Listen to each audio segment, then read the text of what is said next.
What's going on, everybody? It's your boy Mike. Man, this industry alone, man, is just some baby back bullshit, man. And you know, it seems like everybody wants to blame the brokers for the issues we have in trucking, when actually a lot of the times it's the actual drivers. So, for example, it's 4:30 in the morning. I'm trying to leave.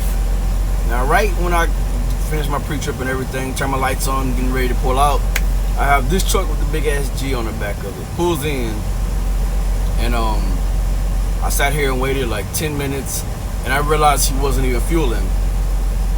So I go and ask the dude. I said, "Hey man, how long do you think you'll be here? Because I need to get out, and the only way for me to get out is through this fuel aisle." Now, at the time, there was a truck in that left lane over there, and even though that truck is gone, by how tight this parking spot is, I can't maneuver through there without either taking off this dude's next to me hood, or, you know, scrubbing his whole backside on his driver's side of the trailer. Dude didn't really speak no good English, but I said, "Hey, I need to get out, so I need you to move." And he's like, "Oh, 5 minutes. Okay.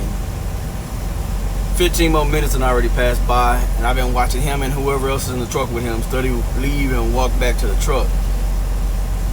So, same thing with the two trucks on the right over here. The first one, both of them are together. You know, they've been talking on the CB all morning, or at least since they've been over here.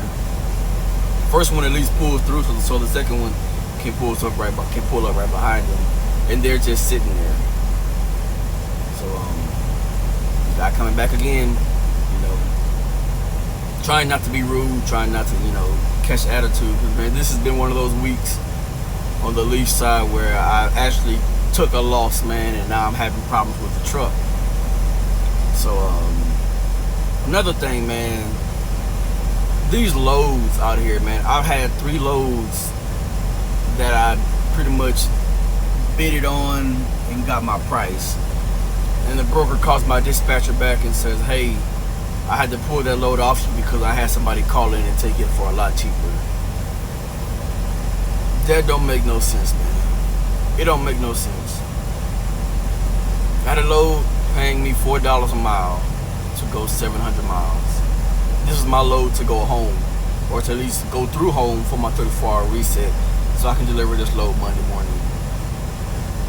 I can understand a lot of drivers are out here thinking, "Oh, well, as long as I make at least $2 a mile, I'm making money."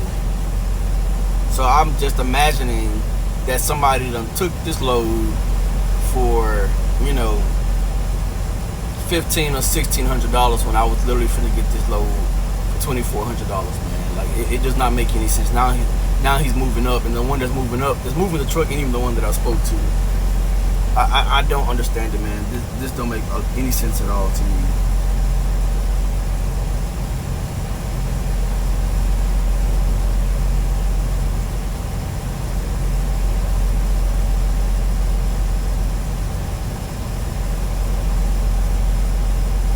Okay, well, at least he's nice enough to pull up and then off to the side, so that lets me get up on him.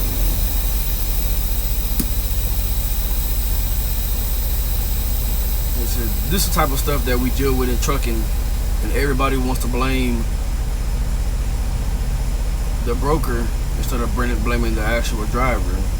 So if I post a load for $2,000 and I get somebody to take it for $2,800, but then somebody else calls in and say, "I'll take that load for $1,500," who's to blame here? You know, and like I said, everybody's placing blame elsewhere instead of who it needs to be blamed. Instead of blaming it on who it needs to be blamed on, man. So 3 loads yesterday, and it's gonna be dark. 3 loads, man. 3 loads, and then I had 1 load offered to me. And I think this was just my dispatcher was just trying to do whatever he could to try to get me home, to where he offered me a load that was going, I think, also 700 miles, but it was going in the direction I didn't need it to go. So trying to remember. This load was, first off, it was picking up in St. James, Missouri. So if you don't know where that's at, that's off of 44. So that means one, you have a turnpike. I'm not dealing with that. Two, you have 44 is just steep grades that the whole time you're there, man. Like it does not make any sense how steep those grades are over there. And then the load was then it was a hazmat load, and it was only paying and it was heavy as shit. You're talking about like 43,000 pounds. I'm like, oh hell no, ain't no way in hell I'll pull that shit. You know, that's cheap shit right there.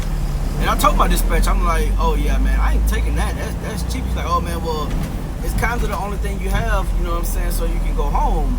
I'm like, shit, I will deadhead 700 miles before I pull that cheap shit. And I think I shocked the shit out of my dispatcher when I told him that.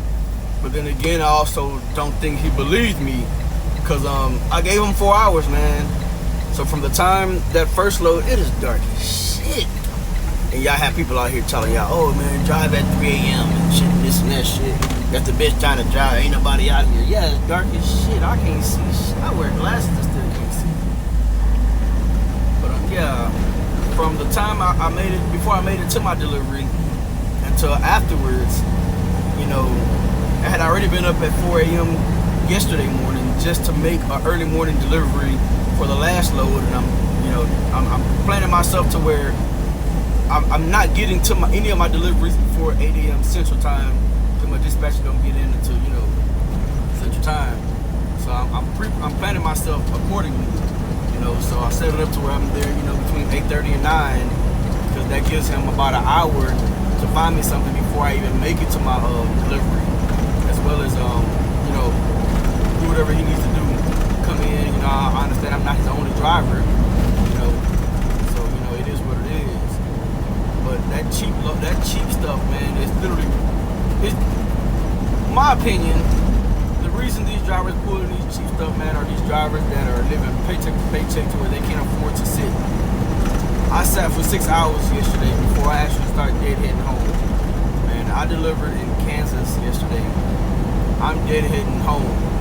And what I ended up doing was I asked my dispatcher, I said, hey, try to find me a load that I can pick up in Dallas Saturday morning that's heading east, so I can still go home. Because I'm going home. I'm just trying to go home before 34, you know. And I can't blame this on my dispatcher, you know. It's not his fault. If the loads aren't there, it just aren't there. You know, Kansas is not a hot spot, but I mean, typically, you know, we could get some stuff out of there. But the problem is, you have other drivers that's in the area that's picking the loads, and they're pulling them real fucking cheap, man. So when you have a company like VL who's gonna sit there and negotiate on damn near every rate, you know, whatever the load is posted on the board, we don't take them for the rates. I've already told my dispatch, I want every rate negotiated. I don't care if the load is paying damn good. Give me an extra $200-300 on top of it, because if it's paying good, it can pay a little better, you know. So I'm not gonna lie to you, man. I'm a little irritated. I'm frustrated. I'm pretty much deadheading from. I was originally gonna deadhead 700 miles home, and if he wouldn't have gotten me this load that I can pick up Saturday morning here in Dallas, I mean, I'd be deadheading 700 miles home. And I even told him, look here, if we can't get a load, I'm gonna just deadhead home, and we'll start fresh Monday, man. Or honestly, I was probably gonna take a week off, because like I said, I'm starting to have minor issues with the truck, which is nothing engine-wise. The AC went out on the truck, man, and it's hot. You know, that morning it was blowing ice cold. It was raining in Kansas, between Missouri and Kansas. I delivered my load, cranked the truck up.